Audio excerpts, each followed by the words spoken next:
understand the world around them. And it's in this context that I'll talk about MOOCs and I'll talk about connectivism. So let me begin by talking about how I see the world. And I see the world from two perspectives, really.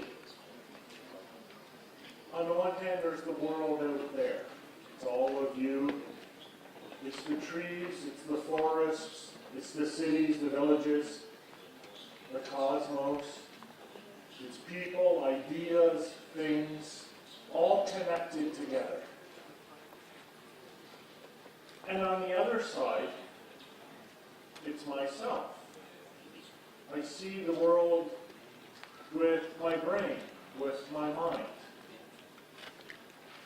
And like the world, my mind is a whole bunch of things, all different neurons and neural cells, each doing a different task, each slightly different from the other, but all connected. And these connections forming and reforming. And that's what a MOOC is. The way I see the world with a MOOC, with a massive open online course, is I have a network. And instead of the whole world of connections and people and things, I have a learning network. A learning network composed of learners, a learning network composed of my colleagues, compuesto por colegas, y ellos interactúan entre ellos y se comunican entre ellos, y todavía tienen mi cerebro, ¿no? Porque ese no se va a ir, lo cual es bueno para mí, ¿no? Y en este punto de interacciones entre mi persona y el mundo, y mi persona y el MOOC, el cual es la percepción de la comunicación. Ahora, a veces digo, y pienso de una manera acertada, que he aprendido sobre el futuro, sobre la forma en que he aprendido del pasado, sobre la forma en que aprendo del mundo, a través de la lectura de los símbolos, interactuando con ellos, casi como el mundo, como si el mundo fuera un lenguaje, así de igual manera que el MOOC es un lenguaje, y todos ustedes se presentan a mí a través de mi cerebro, y mi cerebro trata de figurar y entenderlos. ¿Y por qué mi cerebro hace eso? Porque eso es lo que hacen los cerebros. El cerebro es una red plástica de formas de conexión y de reformarse basados en la experiencia, y gradualmente vamos desde la percepción del mundo como un caos de desorden y desconexiones y cosas y sonidos y ruidos, hacia algo que es un poco más organizado, que es un poco más organizado, y gradualmente, a través de mucha práctica y de mucha reflexión, logro darle sentido a esto.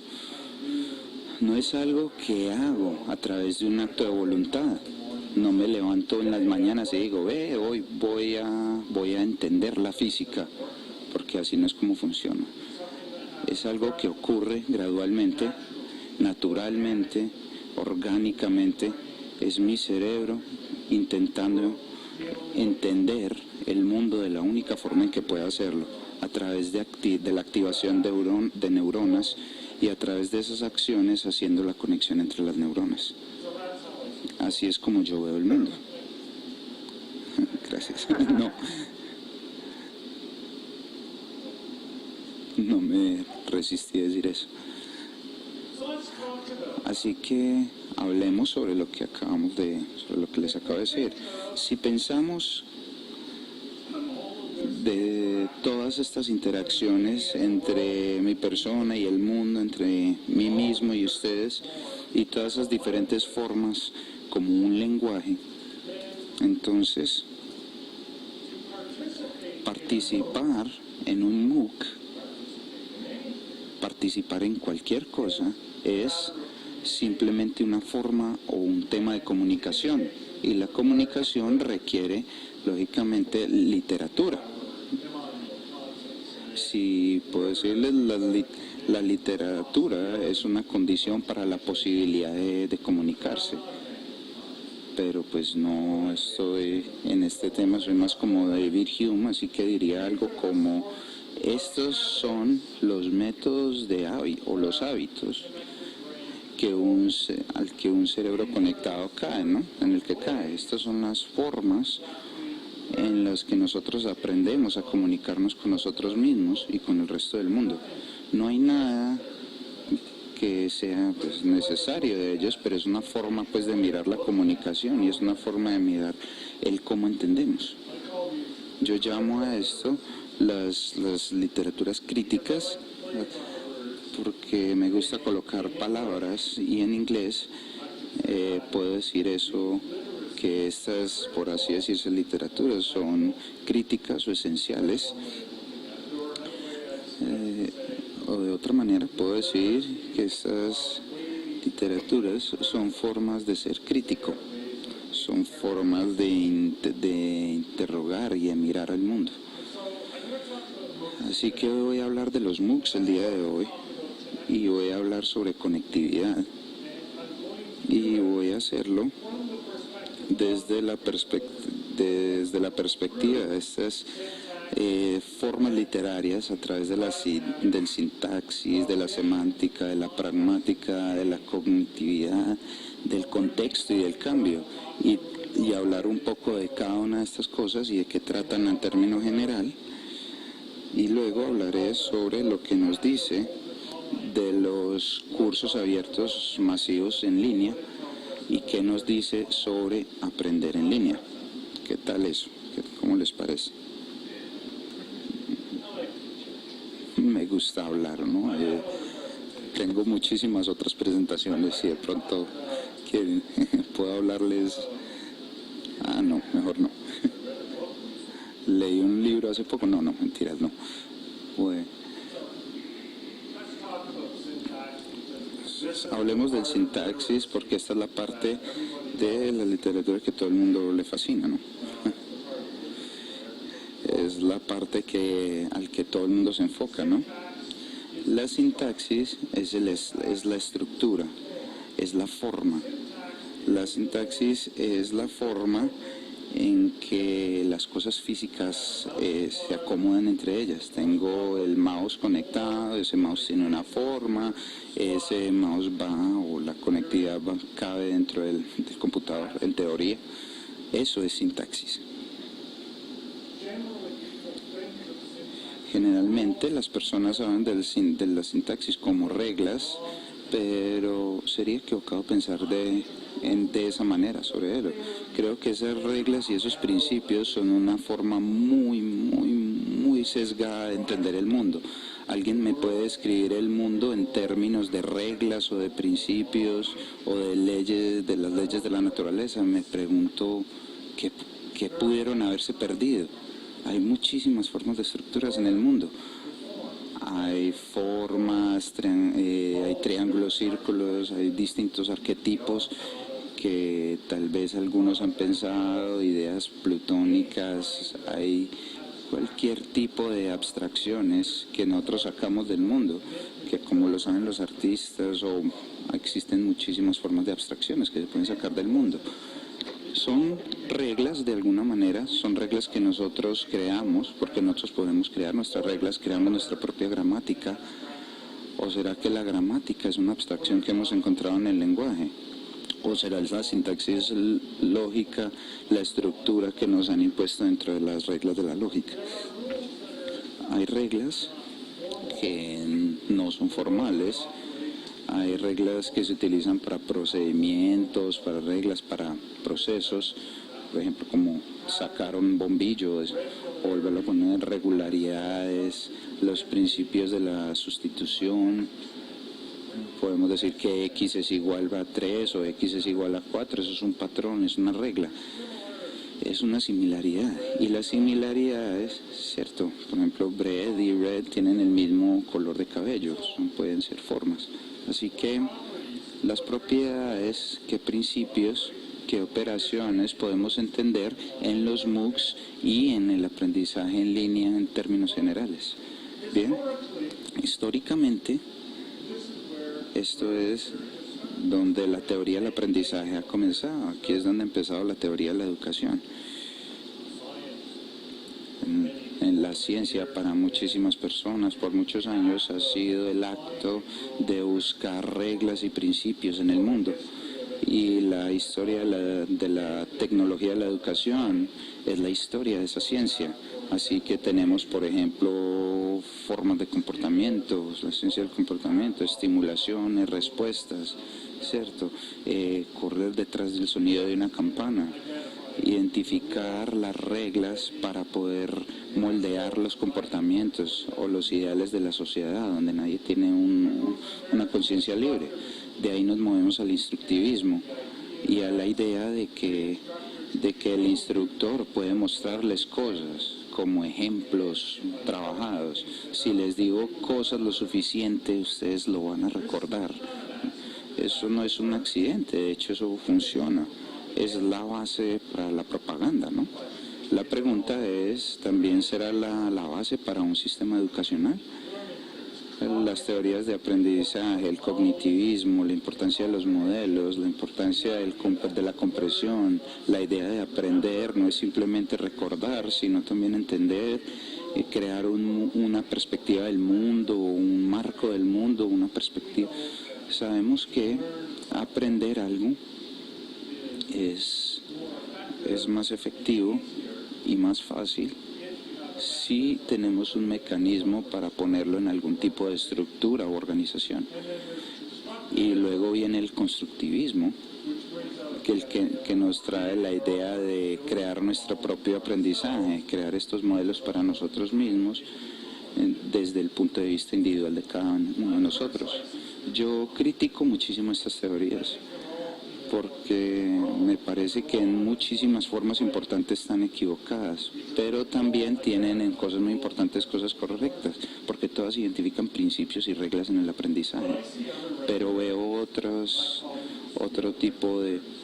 veo otras regularidades, y mis colegas también, y vemos que en el mundo en sí mismo, las organizaciones encontré investigando para esta presentación, que se llama complejidad visual.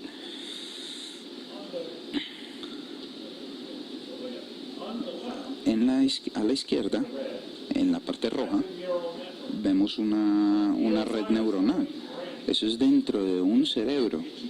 Es un poquito como fastidioso, así por eso lo colocaron en colores bonitos para que no haya tan horrible. Pero son las neuronas, ¿no? Y las conexiones neuronales. Y a la derecha podemos ver el cosmos, la fábrica del espacio y el tiempo.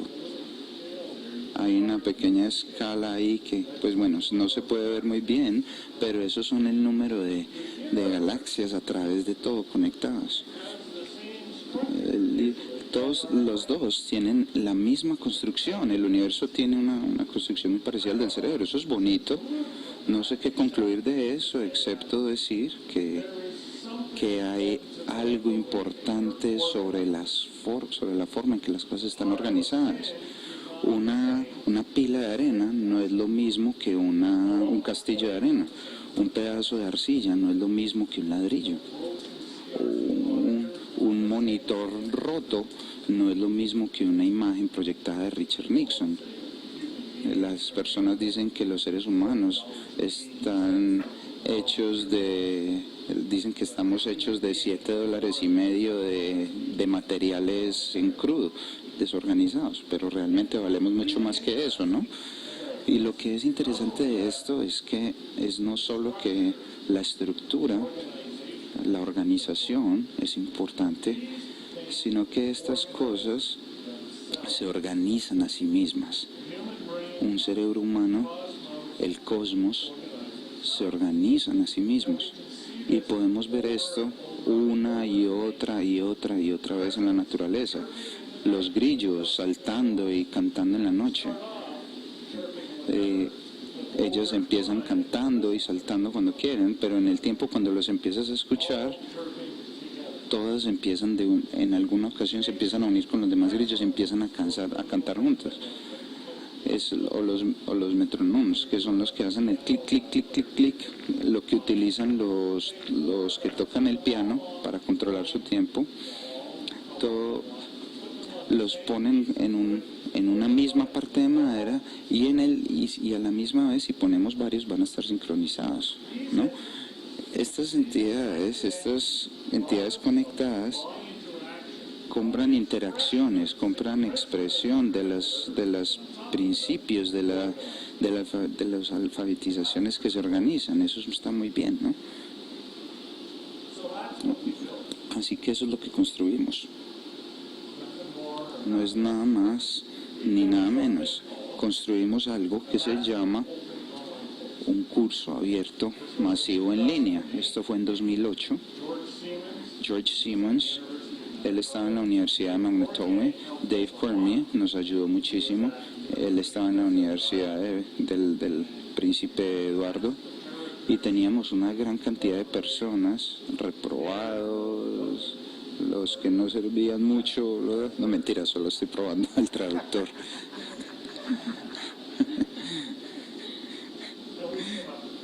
Y llegamos a esta idea, y lo que nosotros queríamos era cambiar la estructura del curso de algo que parecían reglas y principios y algo que debemos de hacer y algo que debemos de seguir, a hacer algo que realmente pareciera una red, porque nosotros creíamos que, como ha resultado ser correcto, que ella se organizaría por sí misma, y así ha sido.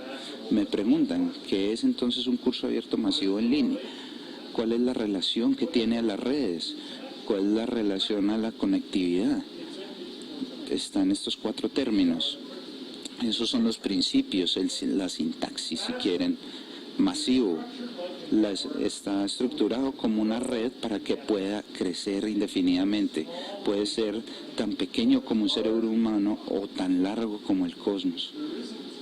No hay ningún tipo de cuello de botella o restricción, no hay nada que esté previniendo de que la gente se pueda unir a él, no hay una limitación estructural. Podría preguntar, ¿qué podría ser eso? Pues supongamos que todos en nuestro curso tuviesen que ser parte del mismo foro de discusión.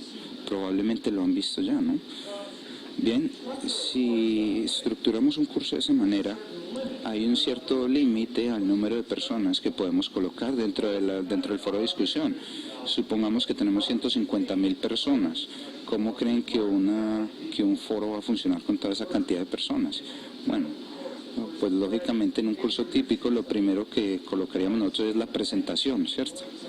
Y cuando entras a este tipo de cursos ves 1000 mensajes diciendo: hola, mi nombre es Ángela y soy de Italia. Hola, mi nombre es lo que sea. No voy a decirlos todos los 1000, ¿cierto? Eso crea un cuello de botella, ¿no? Así que nosotros lo organizamos para que el curso fuera distribuido y la gente pudiera utilizar su propia página web y su propio lugar y conectarlos, así como una serie de neuronas, ¿no? Es abierto. La gente puede venir, la gente puede ir, nuevas ideas pueden venir y las ideas viejas podrían salir o también pueden entrar, ¿no? La idea aquí es que queríamos crear movimiento y flujo. Queríamos pensar en el curso no solo como un cuerpo estático de conocimiento, sino como un sistema de percepción que se organizaría a sí mismo. Y un sistema de percepción necesita necesariamente algo que percibir. Debe ser abierto para las personas y para el que está online, más en línea. Lo hicimos en línea porque esta era la primera oportunidad real para crear una red muy grande de aprendizaje. En teoría lo podríamos hacer fuera de línea, pero tendríamos que gritar muy duro para que nos escucharan en Italia y en Moscú y en Sudáfrica, ¿no? El Internet es mucho más fácil para estas cosas. Pero en contraste, algunas personas dicen, uy, hemos construido un MOOC, pero tenemos que ir a la clase. Bueno, eso no va a funcionar, porque no podemos construir una red de personas que se estén conectando en persona, en un mismo lugar. No puedes meter la misma cantidad de personas en un solo cuarto y no se puede crear una interacción como puede ser en persona. Ustedes y nosotros y todo un país junto en un solo cuarto, creando cursos, creando redes temporales, creando cosas nuevas. Todos hay que comenzar actividades que tienen un principio y un fin. Tenemos una cantidad de personas que están revolviéndonos las ideas, nos estamos abriendo a nuevas experiencias y como un resultado de todo eso aprendemos. Eso es un MOOC. Eso es la sintaxis, esa es la estructura del aprendizaje de una perspectiva de conectivo. La semántica, la segunda parte crítica de la alfabetización de la literatura, tiene teorías de la verdad, y eso de nuevo es una representación de lo que es la semántica, la referencia, la teoría társica de la verdad, ¿cierto? La nieve es blanca o otras realidades, aunque también a veces puede llegar a ser un poco frustrante, pero las semánticas también hablan sobre el significado de lo que es importante, de lo que no es importante, qué valoramos, qué no valoramos. Tiene que ver con interpretación, tiene que ver con propósito o con el objetivo de lo que algo es, o los objetivos de lo que queremos hacer, y está relacionado a las semánticas sobre cómo aprendemos, cuáles son las teorías del aprendizaje, cómo aprendemos, cómo tomamos decisiones, toda esa serie de cosas. Si este plug es de semánticas, si este plug es sintaxis, entonces el significado de los símbolos que mando a través de él son semánticas. La sintaxis todavía no me funciona aquí, qué pena. Odio la sintaxis, de verdad la odio. Así que, ¿qué son las semánticas? Mencioné un poco de esto antes. El MOOC, que es una red, que es a su vez un curso abierto masivo en línea, es una forma de ver el mundo. Es una forma diferente de pensar un curso, ¿no? Un MOOC, en cierta forma, es un aparato de percepción. Es como estoy creando un cerebro temporal que puedo utilizar para estudiar algunos aspectos del mundo, y este cerebro está hecho de todos ustedes. Pero no solamente ustedes aquí en el cuarto, sino de todos los que están hablando, interactuando y conectándose entre ustedes, y muchísimos más de ustedes. La idea aquí es que el MOOC reúne muchísimas perspectivas. Esto es, y puede ser difícil de ver, la forma clásica, la fábula del elefante, ¿no? La clásica fábula del elefante. Ya de pronto la han escuchado antes, solamente la han dicho como 10 millones de veces, pero si lo podemos ver, ahí hay un elefante. Esta gente que le está mirando son ciegos, ¿no? Y ellos no pueden ver todo el elefante. Entonces una persona le toca, por ejemplo, la trompa al elefante y cree que es una culebra. Otra persona le toca la oreja y cree que es, no sé qué es eso, no sé, alguna cosa de una pantalla, o creí que usando fotografía era más fácil, pero otras personas le toca las patas y creen que es de pronto una lanza y muchísimas otras cosas. Y lógicamente ninguno de ellos tiene la razón, ninguno de ellos está equivocado tampoco. Toda perspectiva es válida y ni siquiera eso genera algún tipo de sentido, decir que están bien o mal. están entendiendo qué es el elefante. Entender qué es el elefante realmente solo vendrá a través de la interacción que ellos tengan, y el MOOC es eso, excepto que no hay elefante, ¿no?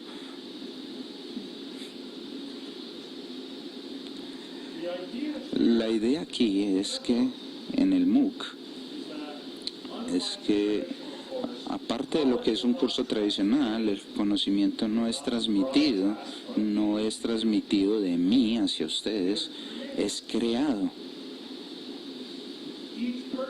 Cada persona contribuye. ¿Alguna vez han leído de James Sirican, el conocimiento o la sabiduría de las masas? Cada perspectiva de cada persona de esas masas crea un total. Muchísimos conocimientos funcionan de esa manera. Muchísimos conocimientos sociales, muchos conocimientos en comunidades. Piensen en el conocimiento de cómo volar un avión de Bogotá hasta Frankfurt.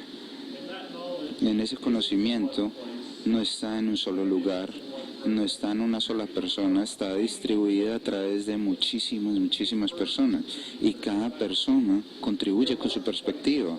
Sus puestos de trabajo son como eso, por eso es que es tan difícil aprender en el trabajo, porque hay tantas perspectivas. Un idioma es de esa manera, cada persona comunica un idioma de una forma distinta. Es difícil de creer, pero es verdad.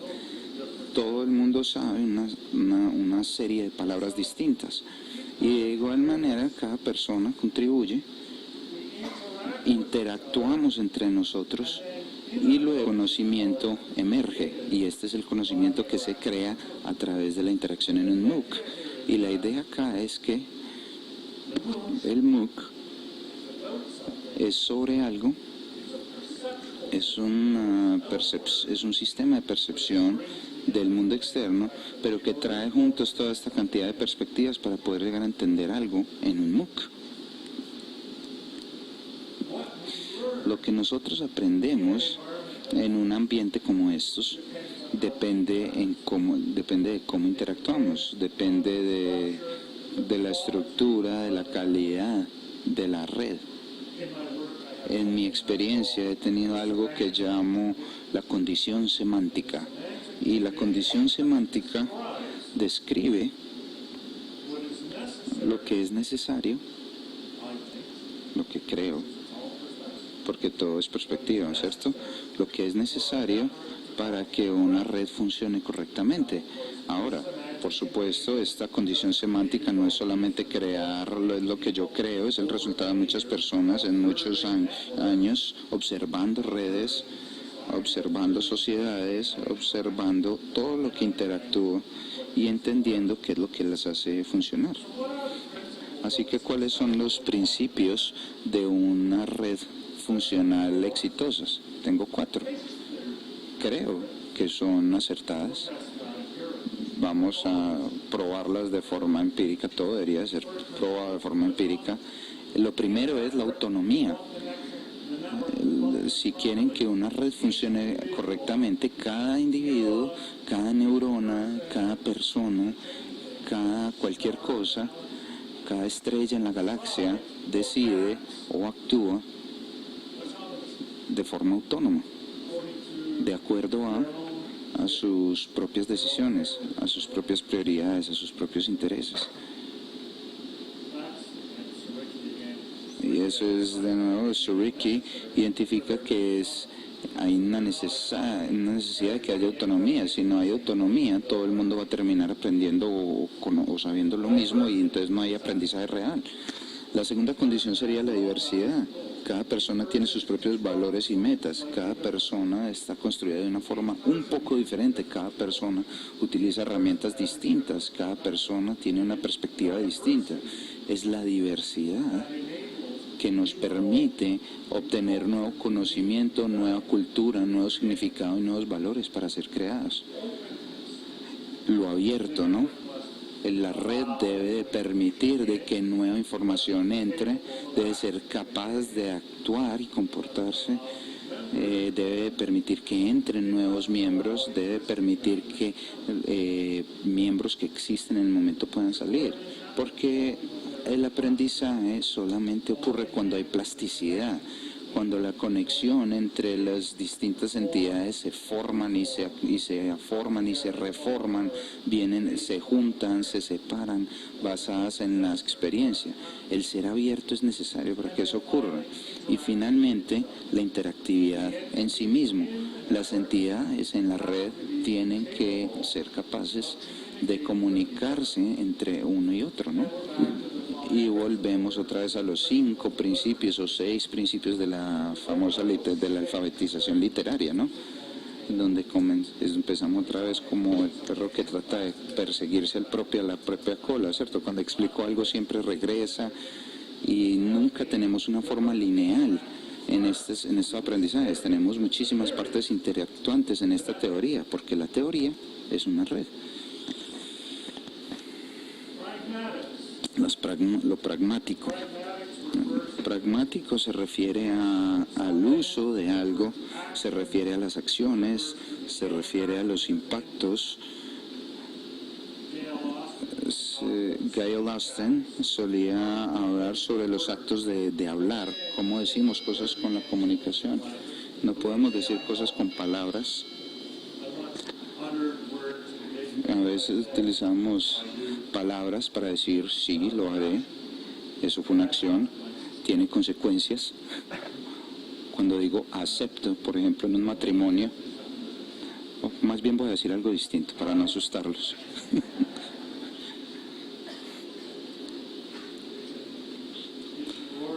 Podemos dar órdenes, dar directivas, dar advertencias, muchísimas cosas de estas nos las da el idioma. También podríamos hacer cosas dañinas, podremos perseguir gente. Hay una gran literatura sobre el matoneo, donde se habla sobre el uso del lenguaje para lastimar a una persona. Podemos preguntar, hacer preguntas. Para incluir nuestros actos lingüísticos, para convertir algo que está presupuesto a ser realidad. Pero, por ejemplo, Heidegger y Frank Fasser tienen experiencia en esto. Pero entonces pensemos cómo hacemos las cosas con los MOOCs. ¿Cómo son las pragmáticas del MOOC? ¿Por qué alguien construiría un MOOC? Y si lo miramos es interesante porque desde nuestro primer MOOC en el 2008 hemos construido en estos años otra media docena de los mismos, y un gran MOOC puede aguantar muchísimas cosas.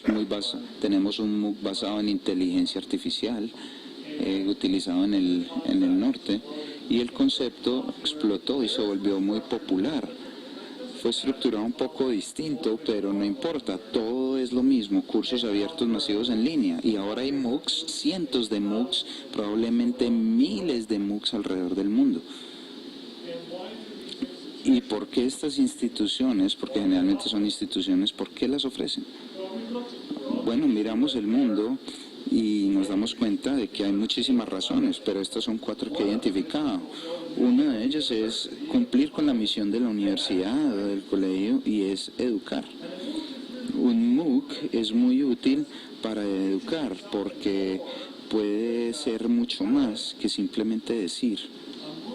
Un MOOC es una muy buena manera de modelar y demostrar lo que estamos haciendo, porque no está instruido como una clase. La razón por la que un currículo y la razón por la que las personas deben de recordar es para que el instructor pueda jugar la parte de un participante que todo lo conoce, ¿no?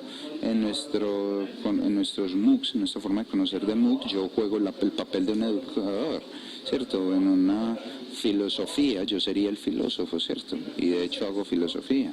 En un MOOC de física, yo haría el papel del físico, ¿no? Hacemos un experimento de física, tratamos de liberar átomos y todo lo demás, y porque como es abierto y como es una red, yo, practicando, siendo por ejemplo, un doctor, ofrecería una forma, un modelo para que las personas puedan mirar, observar, reflexionar, y para que practiquen por ellos mismos. Vuelve un modelo.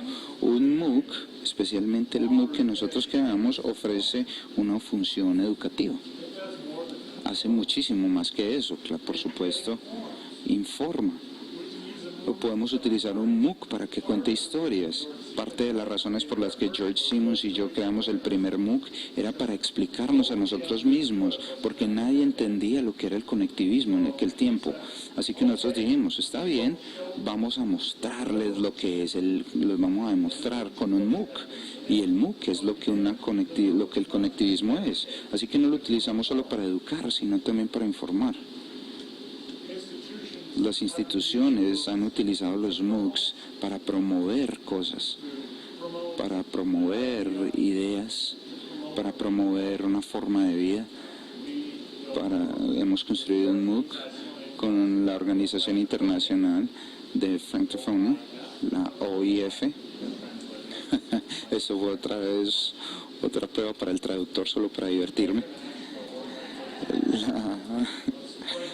La Organización Internacional de los países que hablan francés, y la razón de ese MOOC era promover el idioma francés y la cultura francesa, como para hablar de otras partes, ¿no? Y creo que una de las razones por las cuales los países de habla hispana ofrecen MOOC es para promover el idioma español y la cultura española, ¿no?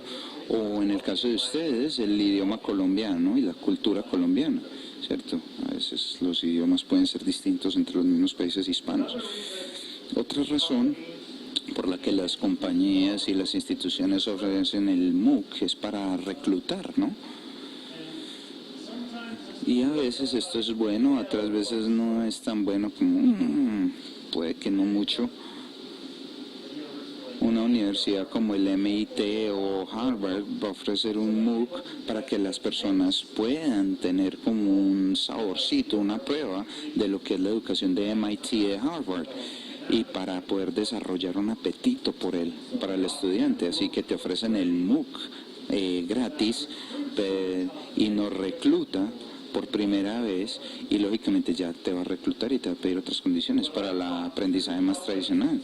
Pero he hablado con otras empresas y compañías sobre ofrecer los MOOCs, y ellos tienen muchísimos temas y preocupaciones sobre reclutar personal.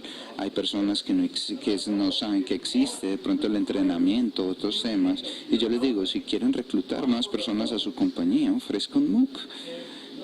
Y no solamente se van a interesar en tu compañía, sino que cuando lleguen a tu puerta ya están parcialmente entrenados. Y esa idea sí que les gusta. No tienen que entrenar tanto, ¿no? Es pragmático. ¿Cómo hacer las cosas en los MOOCs? Cuando estamos en un MOOC, ¿qué hacemos en un MOOC? ¿Cierto? Yo ya estoy en un MOOC, entonces, ¿qué más quieres hacer? En estos días me afilié a un curso en línea y algunos me dieron las lecturas y un video, así que leí las lecturas, vi el video y yo, qué bien, muy interesante. Y eso fue todo, ¿cierto? Entonces eso no es realmente pues como un aprendizaje desde mi punto de vista. Deben de interactuar, deben de comunicarse, ser neuronas, sea una neurona. ¿Qué hace una neurona? ¿Qué hace un nodo? Se comunica, utiliza la literatura y la alfabetización para interactuar con otras neuronas. O si estás en una red social y estás hablando con otra persona, pues ¿qué haces? Estás interactuando con otras personas, con una persona o con otras personas, ¿no? Así que hay un proceso acá. Esto es simplemente una forma de representar el proceso. He visto estos procesos descritos muchísimas formas, y esto es solamente una forma de seguir distintas formas de estructuras. Entonces volvemos otra vez a hacer un remix para cambiar las perspectivas, ¿no? Unir perspectivas desde otros propósitos. Cuando hemos leído ya esas lecturas que están en el curso, miremos quién más hay en el curso y leamos las cosas que ellos han publicado. Por supuesto, el proveedor del MOOC tiene que darte el acceso a eso, pero si son organizados, las personas se van a encontrar entre ellos. Es como esta conferencia que tiene como una etiqueta, y si quiero convertir esta conferencia en un MOOC, porque debería ser así. Deberíamos de buscar la etiqueta en Twitter, deberíamos de buscar las personas que están utilizando esa etiqueta, vamos a sus páginas web y comenzamos a comentar dentro de sus páginas, ¿cierto? Agrego, mezclo, traigo cosas que son diferentes y las uno, ¿no? Esos son los principios del bricolage, es el principio de la creatividad. Leamos 1, 2, 3, 4, 10 personas que tienen ideas de distintas partes y unámoslas en un lugar. ¿Qué es lo que hace qué nos dice el estudio de los sapos sobre el estudio de la arqueología? No tengo ni idea, pero sería interesante pues unirlos y ver qué dicen, ¿cierto? ¿Cómo generamos un nuevo propósito? Apenas están juntos y comienzan a formar estas ideas, cuando tomamos estas alfabetizaciones críticas, traemos la filosofía de personas como Trawson, como William James y semióticos tradicionales. Traigo ideas del pragmatismo de Charles Morris, traje Derrida, traje Lao Tzu, Hegel, y cojo todas esas ideas y las reformo para poder proveer algo que está al servicio de mis necesidades y mis intereses, generar un nuevo propósito, reformar, crear nuevas ideas y finalmente alimentar, compartir, expresar, ser creativo. Y aquí es donde la idea de la comunicación en muchísimas dimensiones se manifiesta por sí misma, porque típicamente pensamos que la forma de comunicarnos es con palabras, y eso es tan limitante. Hay tantas formas o formas diferentes de expresarnos. Yo me expreso en este momento, mírenme, por ejemplo, mis manos no paran, ¿cierto? Me expreso a través de mis manos, no tengo ni idea de qué es lo que están diciendo, pero ahí se están moviendo, ¿cierto? Estoy seguro que están diciendo algo, no sé qué, pero ahí están. Algún día alguna persona de pronto descifra mis manos y me va a decir qué es lo que significa, porque cuando estoy dando este tipo de temáticas tan académicas y serias, mis manos se mueven y cuentan un chiste de pronto, no sé. Tomo fotografías, uno mis fotografías a mi trabajo, porque así se debe hacer. Las personas participan en el drama, ahí solamente afuera vimos el teatro y veíamos que la gente tomaba turnos para hacer sus performances. Sean libres con su creatividad, compartan su creatividad, no es solamente destinado a ser palabras, cualquier tipo de comunicación es un mensaje a otras personas. En Canadá las personas colocan al lado de su casa mariposas de madera. ¿Por qué lo hacen? ¿Por qué lo hacen? Pues porque quieren mariposas de madera grandes al lado de su casa, y eso es bonito. Y no están diciendo nada, pero se están comunicando, están enviando un mensaje. Y cuando voy a una ciudad, por ejemplo, miro qué es lo que la gente de esa ciudad comparte y aprendo sobre ellos, o tengo una perspectiva, porque la ciudad me habla. La ciudad me habla a través de sus edificios, a través de sus símbolos, de sus estatuas, de su idioma, de su cultura, de su arte. De muchas maneras la ciudad me habla y yo recibo un mensaje de la ciudad. Y no es un mensaje en palabras, pero es un mensaje. Compartan. Finalmente en pragmáticos, ¿qué es lo que hace un MOOC? Bueno, como pueden ver, estaba pensando en esto, no pude tener todo tipo de respuestas, pero en mi propia experiencia me parece que una de las mayores temáticas que hace el MOOC es hacer preguntas, porque se resultan muchas preguntas y muchísimas percepciones. Un MOOC es una forma de interrogar el mundo. Un MOOC experimenta. El MOOC es un experimento. Tratamos cosas nuevas, a veces funcionan, a veces no. Un MOOC explora. Las personas en un MOOC junta exploran el cuerpo, por ejemplo, de la literatura o de un dominio artístico o del cuerpo de los sapos o un tipo de tecnología o cualquier tipo de cosas, ¿cierto? O zucchinis o yo qué sé, muchas cosas. Un MOOC descubre muchas cosas, descubre muchos conocimientos que no teníamos antes, descubre fenómenos naturales. Es, de nuevo, es una colección de personas capaces de ver algo por primera vez. Tal vez no ha sido visto antes de esa misma manera, pero finalmente el MOOC va a crear, por ejemplo, el Dios 6, que se creó por Simon Dees. El 10 habla sobre historias que se cuentan a nivel digital y crearon historias hasta crearon una nueva forma de estación de radio y crearon nuevos tipos de estaciones de radio. Y la estación de radio continuó. Y es ridícula la gran cantidad de experimentos y de creatividades que pueden existir. Y eso es lo que hace un MOOC. Es como un cerebro, ¿no? Hacia el final. La cuarta punto de la literatura o de la alfabetización es el contexto, la localización o el ambiente donde nos encontramos. El contexto es relevante hacia las explicaciones. Y una explicación es una respuesta a una pregunta amplia. Por ejemplo, ¿por qué el cielo es azul? Y una respuesta de un por qué podría también tener un ¿qué más va a pasar? ¿Cuál es el contexto? ¿Por qué el cielo es azul en vez de verde? ¿Por qué el cielo es azul en vez de negro? ¿Por qué el cielo es azul en vez de ser, no sé, hay unas posibilidades limitadas ahí? Entonces, significado es contextualizado, el significado de la palabra depende de las otras palabras que lo rodean.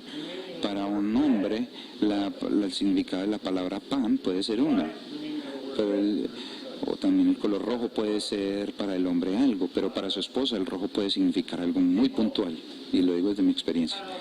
Las personas tienen distintos vocabularios, ¿cierto? Y distintas formas de interpretar las cosas. Las personas tienen distintos vocabularios y es interesante porque a la medida que su experiencia crece, el significado de las palabras se comienza a volver angosta porque hay tantas otras posibilidades. Hay una adición de posibilidades, la creación de los contextos impacta el significado. ¿Cierto? Eso es uno, por ejemplo, de los significados de muchísimas propagandas que existen. Una frase, una palabra, un pensamiento, un dibujo existe en lo que George Lakoff denomina un marco, una vista del mundo, una perspectiva, la forma de ver las cosas. Los marcos son muy importantes porque moldean la forma en que vemos el mundo. El mismo evento que se ve desde un marco puede ser bueno, pero visto desde otro marco puede ser malo. Por ejemplo, pensemos en la pesca. Si yo cojo un pez, eso es bueno, ¿cierto? Pero para el pez, eso estuvo muy mal, ¿cierto? Sí, son marcos, puntos de vista, ¿no? Así que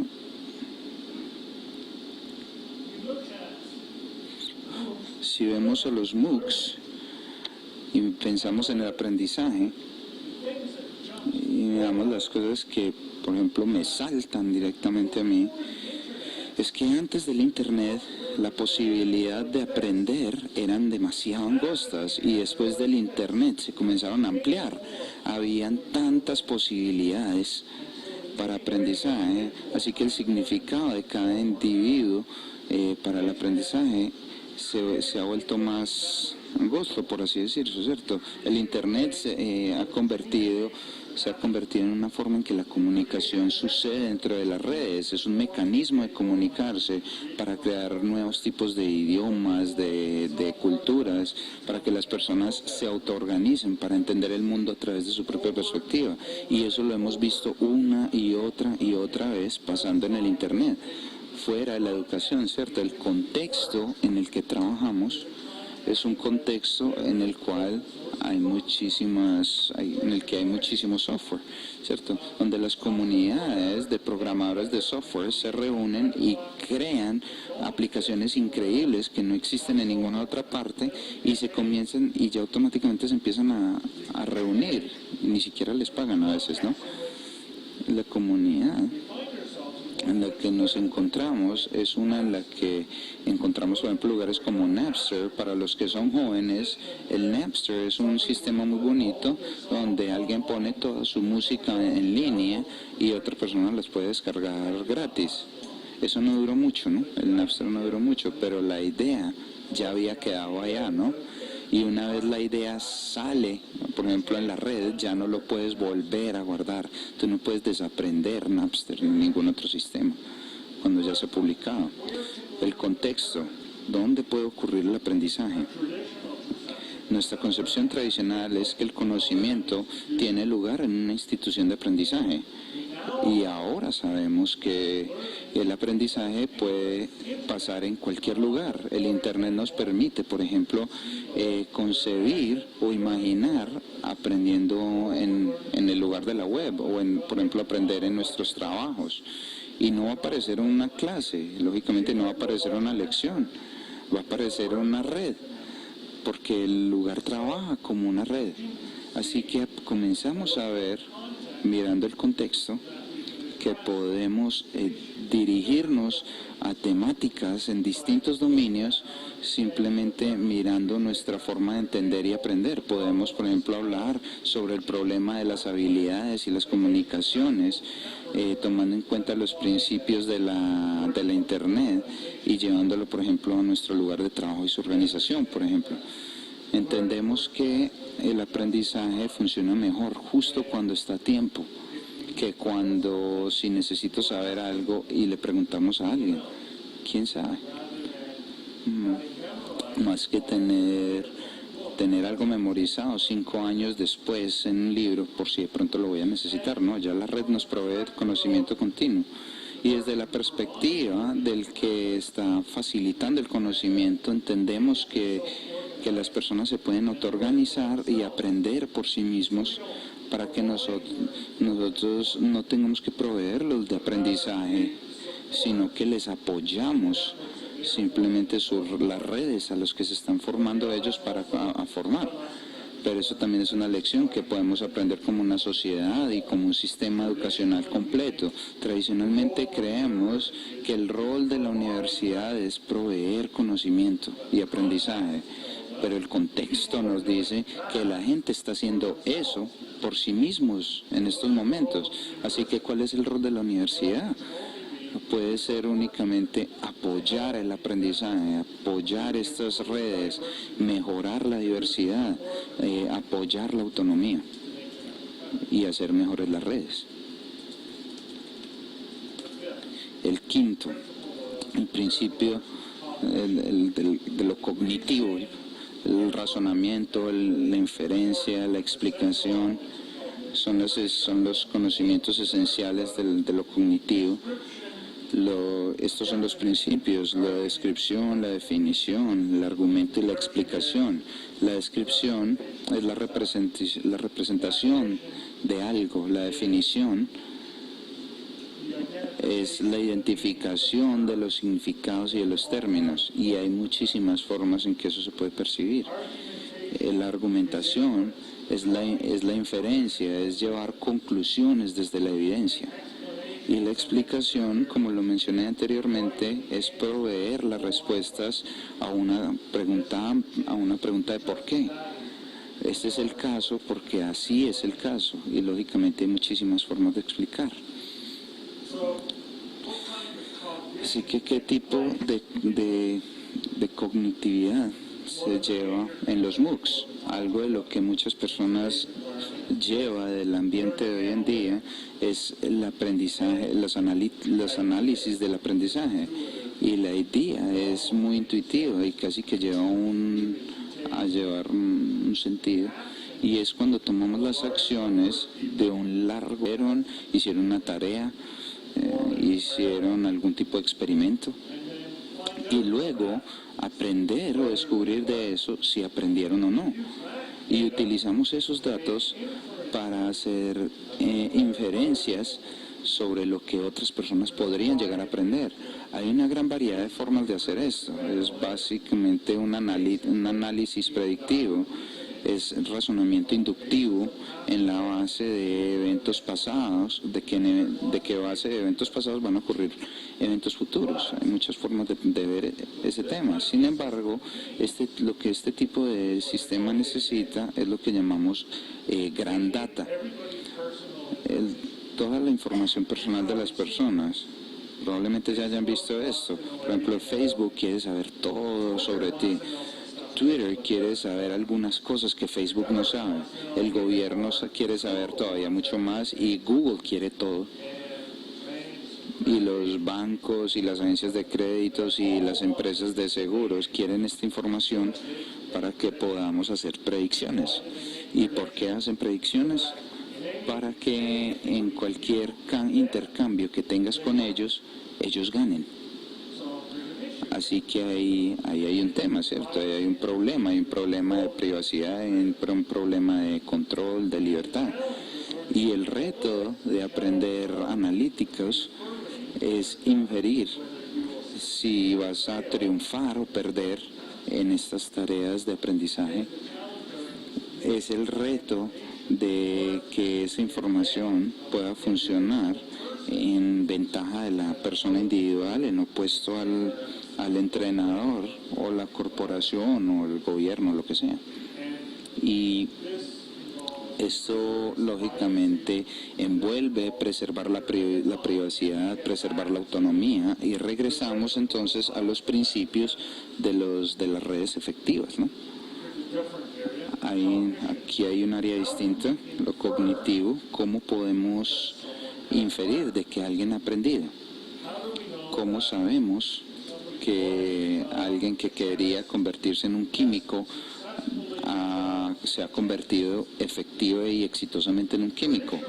La forma tradicional en que hacemos esto es que les damos una tarea, o un examen. Sin embargo, este examen tiene una gran cantidad de lógicas, de principios y de reglas, ¿no? Es un set de abstracciones de una gran red de conocimientos del cual ser un químico está compuesto. Entonces una tarea o una prueba se compone de esto y esto, y esperan de que respondiendo una serie de preguntas se pueda saber si una persona es o no un químico. Pues bueno, eso es interesantemente como no lo haríamos en el mundo real, ¿verdad? Mirando lo que de hecho se hace en el mundo, es uno de los procesos de investigación más efectivos que existen. ¿Cómo nos aseguramos de que un doctor se ha convertido exitosamente en un doctor? Le damos a esa persona, le hacemos a esa persona una prueba. Uy, sí, sacaste 5 en cirugía cerebral, ahora puedes practicar cirugía cerebral, ¿cierto? No creo que eso se refleje al mundo, pero nadie debería de permitirse practicar medicina con base a un examen. En vez de eso, lo que hacemos es coger personas que ya son doctores y tenemos a un estudiante trabajar junto a ese doctor por un tiempo, y de esa manera el estudiante está interno y está trabajando en un hospital y el doctor lo está observando. Y la idea es que el doctor observe al interno y reconozca si esa persona es o no es un buen doctor. Es uno de esas pruebas cognitivas que la red neuronal va a estar reaccionando. De la misma forma en que tú reconoces si tu mamá estás caminando a través de una estación de tren, es de la misma manera en que un doctor debe reconocer a otro, ¿no? ¿Cómo sabemos si una persona es un químico? Pues preguntémosle a otro químico. Le preguntamos, él no sabe la diferencia entre oxígeno y nitrógeno, por ejemplo. Lo vi tratando de respirar debajo del agua. No sirve para ser químico. ¿cierto? ¿Por qué lo hacemos?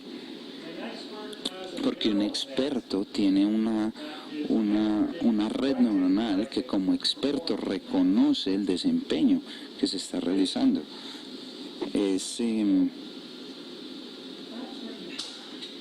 Ahí es donde estás. Te he estado buscando todo este tiempo. Tienen una pequeña luz que me dice cuándo debe parar y me dijeron justo ahí enfrente, ya me la sacaron. Y no siempre está prendida. Por razón no siempre está prendida. Bien, lo que quiero decir es que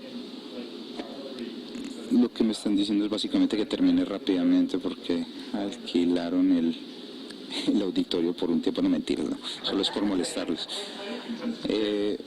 Voy a pasar rápidamente. Entonces, las condiciones del cambio es el último principio que hemos realizado, tiene que ver con relación, conexión, juegos, eventos, y representa la idea de que algo que conocemos hoy puede que no sea verdad mañana. Los MOOCs reconocen la variedad del cambio, en el sentido de que están constantemente adaptándose, constantemente están cambiando. Un MOOC es como una población hipersensible que está buscando lo próximo más bueno que pueda ocurrir, ¿cierto? Lo hemos visto, por ejemplo, en los comportamientos de las masas, ¿no? En un momento todo el mundo está hablando de Michael Jackson, después al otro minuto todo el mundo está hablando de Pistorius, después todos están hablando sobre Islandia o Siri o lo que sea, ¿cierto? Cambios. Y hemos seguido diferentes cosas. Lo que es realmente interesante es que a medida que el cambio ocurre, hay consecuencias de que esos cambios pasen y nos dejan preguntas para realizarnos sobre los MOOCs. ¿Será que las cosas van a ser mejor o será que las cosas van a ser peor? ¿Qué cosas antiguas van a ser de nuevo útiles y qué cosas nuevas, como las pequeñas luces rojas que me hacen, sean obsoletas? Y lo que es interesante es que todo es un juego de cambios. Nosotros pensamos en estructurar nuestro sistema educacional o sociedad en términos de nuestros imperativos de hoy, trabajo, dinero, seguridad, pero estas cosas que valoramos cambian. Estas cosas que nos atraen, que nos absorben nuestros esfuerzos, cambian, y cambian de formas impredecibles y aleatorias. No siempre podemos decir hacia dónde vamos a ir, por eso es que el cerebro es un instrumento perceptivo tan perfecto, se adapta al cambio, se adapta a diferentes metas, diferentes propósitos. No hay más búfalo, bueno, entonces comamos vacas, así es como el cerebro trabaja, ¿cierto? Se adapta. No podemos predecir, pero responde muy bien a ese cambio. Así que así es como yo veo el mundo, así es como mi cerebro funciona, al menos así creo que funciona mi cerebro. Me he pasado toda la vida pensando sobre eso, espero que haya inferido algo correcto, si no, pues voy a llevarme una sorpresa. Y así es como yo veo que funciona el resto del mundo también. Veo personas organizándose aquí nada más afuera de este edificio. Veo que se comunican, interactúan, comparten y participan en sus propios MOOCs personales. Ese soy yo, y esa fue mi conferencia. Muchas gracias por su tiempo y su paciencia.